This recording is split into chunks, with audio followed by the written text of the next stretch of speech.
अस्सलाम वालेकुम दोस्तों, मैं हूं ज़ुहैब हसन। आप देख रहे हैं मेरा YouTube channel exam talks and analysis.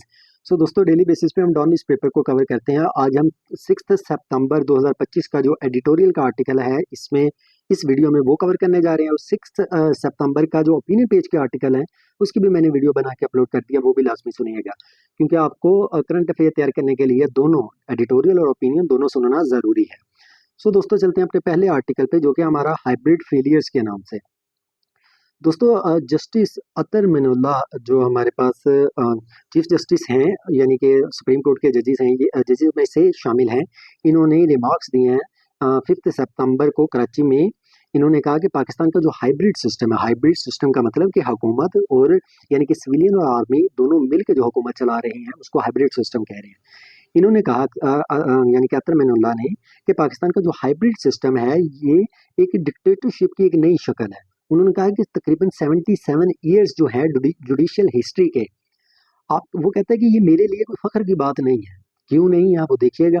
Role of judiciary की अगर हम बात करें, तो आप देखें कि जुडिशरी ने जो मौलवी तमीज़ुद्दीन का केस था, जुल्फ़िकार अली भुट्टो का केस था, जनरल मुशर्रफ के जो एक्शन थे, ये सारे अनकॉन्स्टिट्यूशनल थे। लेकिन इन सब अनकॉन्स्टिट्यूशनल एक्शंस को सपोर्ट किया जुडिशरी ने। इसी वजह से तो इन लोगों ने हुक्मरानी की। जो भी यानी कि जिन्होंने भी मार्शल लॉ लगाया है, यहाँ भुट्टो को फांसी पर लटका दिया गया। कई जजेस ऐसे थे जो कि डिक्टेटर्स को बैक करते रहे हैं। वो ये कह के बैक करते, यानी कि जो मार्शल लॉ था, इस ये कह के मार्शल लॉ को कानूनी करार दे दिया जाता था कि ये आज वक्त की ज़रूरत है, डॉक्ट्राइन ऑफ नेसेसिटी कह के उसको जायज़ करार दे दिया जाता था।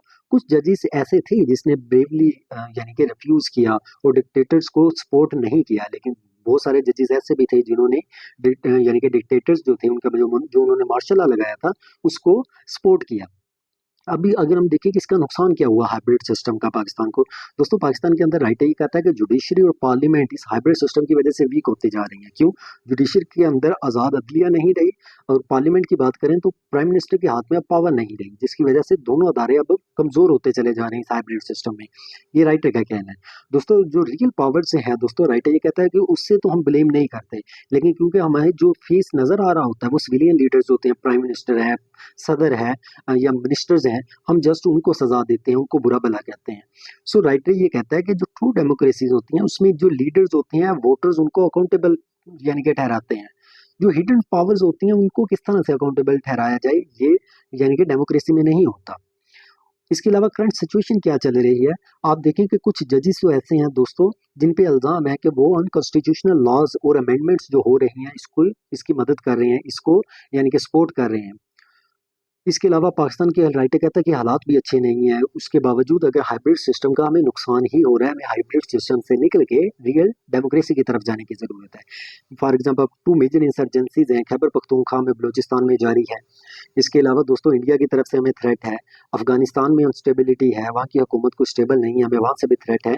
इसलिए राइटर कहता है कि सिचुएशन ये डिमांड करती है कि अब हाइब्रिड सिस्टम ना हो, बल्कि ट्रू डेमोक्रेसी हो। अब सोल्यूशन क्या है कि कॉन्स्टिट्यूशन को फुली फॉलो किया जाए, जस्टिस अतर मिनुल्लाह ने कहा है।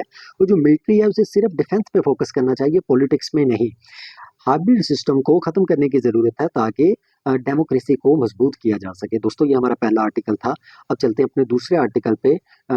दोस्तों, एक बात आपको और करता चलूँ कि हम ऑनलाइन तैयारी भी करवाते हैं, CSS, PMS, PPSC, FPSC के तमाम सब्जेक्ट्स की। अगर कोई बच्चा ऑनलाइन तैयारी करना चाहता है, बिल्कुल अफोर्डेबल फीस में, तो वो भी तैयारी कर सकता है। और हम दोस्तों, एक और यानी कि फेवर आपको मिलेगी अगर आप तैयारी करते हैं, कि हर बच्चे को सेपरेट टाइम देते हैं। क्योंकि आपको पता है कि जब आप तैयारी कर रहे होते हैं, तो स्किल्स भी प्रोवाइड करने होते हैं, नॉलेज भी प्रोवाइड करना होता है। जब एक क्लास में 30-40 बच्चे हो जाएंगे, तो बड़ा मुश्किल होता है उनको लेके चलना। ज़रूरी नहीं है हर बच्चे को समझ आए, इसलिए इंडिविजुअल बच्चे पे काम किया जाता है। अगर आप बिल्कुल अफोर्डेबल फीस में तैयारी करना चाहते हैं, तो मुझसे यानी कि कमेंट कर सकते हैं, या रब्ता कर सकते हैं। दोस्तों, दूसरा है हमारा ट्रिकी रेगुलेशन के नाम से टॉपिक। दोस्तों, जो सेनेट की कमेटी है, अ, उसने एक फैसला लिया है। क्या फैसला लिया है, ये देखते हैं।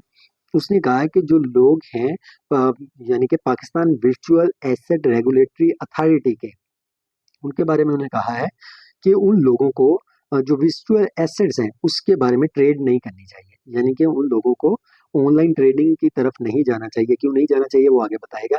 वजह ये बताते हैं ताकि सिस्टम के अंदर ट्रांसपेरेंसी हो, और पर्सनल बेनिफिट्स के लिए यानी कि कंफ्लिक्ट्स ना उन लोगों का आ जाए। कि फॉर एग्जांपल, एक अदारा है, जिस अदारे ने ऑनलाइन फ्रॉड को रोकना है, अगर वो खुद ऑनलाइन काम करेगा तो उसका तो अपना कंफ्लिक्ट आ गया ना, हो सकता है वो खुद यानी कि बेईमानी कर रहा हो। इसलिए कहा यानी कि राइटर ये कह रहा है कि जो सेनेट की कमेटी है वो ये कह रही है कि जो अदारा है वो खुद ट्रेडिंग ना करे।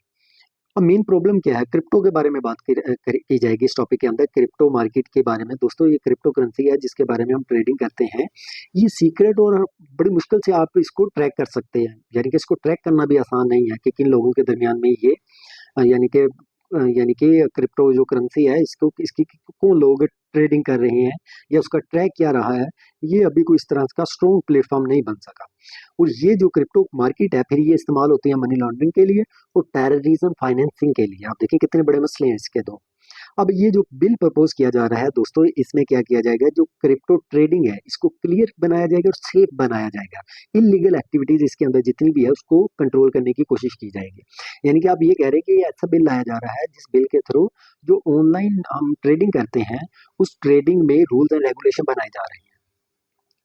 दोस्तों करंट इश्यूज क्या है कि कोई भी स्ट्रॉन्ग रूल्स या प्रॉपर सिस्टम अभी तक नहीं बनाया कि किस तरह से ऑनलाइन ट्रेडिंग को रोकना था। इसलिए इसके अलावा ज़्यादातर कंट्रीज तो दुनिया में ऐसी हैं जो कि क्रिप्टो को केयरफुल नहीं समझती। कुछ है कंट्रीज जिन्होंने एक्सेप्ट किया, मतलब सारी दुनिया ने एक्सेप्ट भी नहीं किया। वो कहते हैं कि ये फ्रॉड है, इसके नुकसान ज़्यादा है। सो किस चीज़ की राइटर कहता है ज़रूरत है, गवर्नमेंट को फौरी एक्शन लेने की ज़रूरत है, क्लियर रूल्स बनाने की ज़रूरत है और क्विक डिसीजंस लेने की ज़रूरत है। रेगुलेटरी बॉडीज जो हैं दोस्तों उन्हें रेडी रहने की ज़रूरत है, तो उन्हें नई टेक्नोलॉजी लेके आने की ज़रूरत है और अगर कोई मसले मसाइल होते हैं तो उसके लिए फौरी एक्शन लेना चाहिए और रेडी रहना चाहिए। दोस्तों ये हमारा दूसरा आर्टिकल था। चलते हैं अपने तीसरे आर्टिकल पे जो कि हमारा एचपीवी वैक्सीन के नाम से। दोस्तों जो पुअर कंट्रीज हैं, जो डेवलपिंग कंट्रीज हैं, उनमें जो डिजीजेस होती हैं वो ज़्यादा होती हैं। क्यों? क्योंकि उनका हेल्थ सिस्टम बहुत वीक होता है, उनके पास रिसोर्सेज नहीं होते, गुर्बत बहुत ज़्यादा होती है। सो जिसकी वजह से वहाँ पर बीमारियाँ बहुत ज़्यादा फैलती हैं डेवलपिंग कंट्री से। अब दोस्तों पाकिस्तान के अंदर एक कैंसर की बीमारी औरतों के अंदर बहुत ज़्यादा फैल रही है। अब उसको कंट्रोल करने के लिए उस कैंसर को सर्विकल कैंसर का नाम देते हैं, ये सिर्फ फीमेल्स के अंदर होता है कैंसर। दोस्तों इस कैंसर की प्रिवेंशन के लिए एचपीवी वैक्सीन लगाई जा रही है ताकि ये कैंसर ना हो। ये कैंसर वायरल डिजीज है और जब हम वैक्सीन लगाते हैं, वैक्सीन हमेशा हम वायरल डिजीज के लिए लगाते हैं, यानी कि डिजीज होने से पहले, ताकि हमारी बॉडी के अंदर वो एंटीबॉडीज बन जाए, बाहर से वायरस आए तो हमारी बॉडी उसको किल कर दे। अब दोस्तों ये जो एचपीवी वायरस है इसको 15 सितंबर 2025 से स्टार्ट किया जा रहा है। सिंध के अंदर 4.4 मिलियन गर्ल्स को ये वैक्सीन लगाई जाएगी। कितने साल की लड़कियों को? जो 9 से 14 साल की लड़कियां। पंजाब, इस्लामाबाद और एजेके के अंदर 2025 के अंदर ये वैक्सीनेशन स्टार्ट होगी। खैबर पख्तूनख्वा में 2026 में, बलूचिस्तान और जीबी के अंदर 2027 में ये स्टार्ट होगी। इसके बाद सिर्फ 9 साल की जो लड़कियां हैं स्कूलों में, सिर्फ उनको वैक्सीन लगाई जाएगी। हर साल पाकिस्तान में तकरीबन 5000 वुमेन हैं जिनको ये कैंसर से प्रिवेंशन की मेडिसिन यानी कि ये वैक्सीन लगाई जाएगी। अब ये जो औरतें हैं दोस्तों जिनको ये कैंसर होता है उसमें से 60% तो पाकिस्तान में वैसे ही मर जाती हैं। अब ये रियल नंबर इससे भी ज़्यादा है क्योंकि बहुत सारे तो ऐसे हैं जिनका टेस्ट ही नहीं होता। अब ये जो वैक्सीन है दोस्तों ये लड़कियों को प्रोटेक्ट करेगी और यानी कि फीमेल्स के दरमियान अवेयरनेस को भी क्रिएट करेगी जो कि ज़रूरी है। सो दोस्तों ओपिनियन के लिए अलग से वीडियो है, ये एडिटोरियल की वीडियो बना के अपलोड कर दी। एडिटोरियल के अगर आप सुन लें तो इसके बाद आप ओपिनियन की भी सुनिएगा, वो भी मैंने अपलोड कर दिया।